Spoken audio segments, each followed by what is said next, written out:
ذرا سوچئے، ایک بہت ہی مصروف اور پر رونق بازار ہے اور وہاں دو آدمیوں کے درمیان بحث اتنی شدید ہو جاتی ہے کہ ایک دانا شیخ کی توجہ کھینچ لیتی ہے۔ ایک طرف ہے فہد جو کسان ہے اور دوسری طرف ہے علی خریدار۔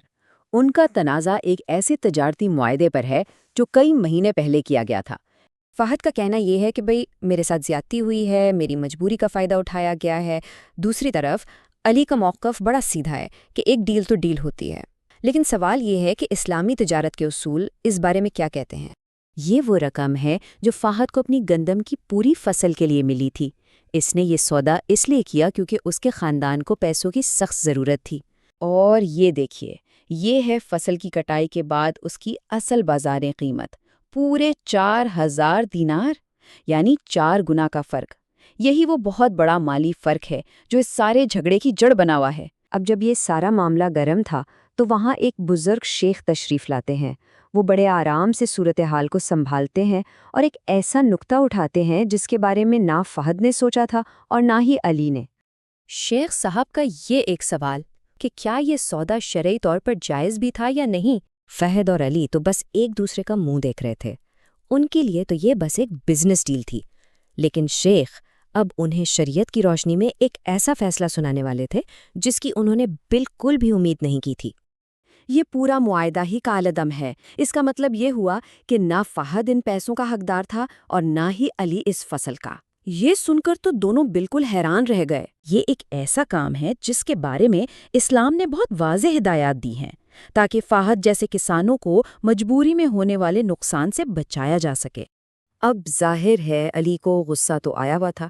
اس نے کہا، مجھے کسی کی ذاتی رائے نہیں ماننی، مجھے دلیل چاہیے، کوئی ثبوت چاہیے۔ تو شیخ نے حدیث پیش کی، نبی کریم صلی اللہ علیہ وسلم کا اپنا فرمان۔ یہ پہلا ثبوت تھا جس میں بالکل واضح طور پر کہا گیا ہے کہ فصل کے پکنے سے پہلے اس کا سودا نہ کیا جائے۔ یہ ایک زبردست سوال ہے کہ اگر کوئی آسمانی آفت آ جائے اور فصل تباہ ہو جائے تو خریدار نے جو پیسے دیے وہ کس چیز کے بدلے دیے؟ یہ اصول دراصل تجارت سے غیر یقینی اور ناانصافی کے خطرے کو ختم کرتا ہے۔ تو خلاصہ کیا ہے، یہ تجارت منع کیوں ہے؟ سب سے بڑی وجہ ہے غرر، یعنی غیر یقینی کی صورتحال۔ جب نہ خریدنے والے کو پتہ ہو کہ آخر میں اسے کیا ملے گا اور نہ بیچنے والے کو، تو اس سے جھگڑے اور ناانصافی جنم لیتی ہے۔ اسلام ایسے ہر معاہدے سے روکتا ہے تاکہ دونوں پارٹیوں کے حقوق محفوظ رہیں۔ اسلام ہمیشہ صرف مسئلہ نہیں بتاتا، حل بھی دیتا ہے۔ شیخ نے انہیں بتایا کہ ایک جائز اور برکت والا سودا کیسے کیا جا سکتا ہے۔ جب فصل سامنے ہو، پکی ہوئی ہو اور محفوظ نظر آ رہی ہو، تب اس کا سودا کریں، کیونکہ تب اس میں کوئی غیر یقینی بات نہیں رہتی۔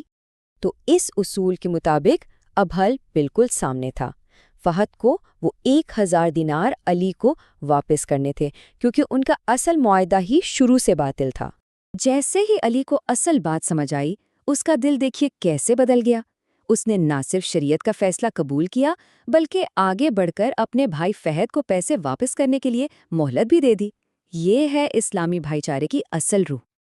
اور آخر میں شیخ نے جو بات کہی وہ ہم سب کے لیے ایک سبق ہے کہ لوگوں کے اندر بھلائی موجود ہوتی ہے، بس انہیں صحیح رہنمائی کی ضرورت ہوتی ہے جو انہیں حق کا راستہ دکھا سکے۔ تو یہ کہانی ہمیں آج ایک بہت بڑے سوال پر لا کر کھڑا کرتی ہے۔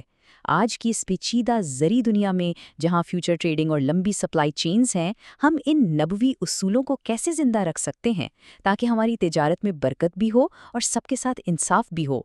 یہ ہے آپ کا اپنا کوڈ، دی امہ کوڈ، اسلامی علم، تاریخ اور آگاہی کے لیے ہمارا چینل ضرور سبسکرائب کریں۔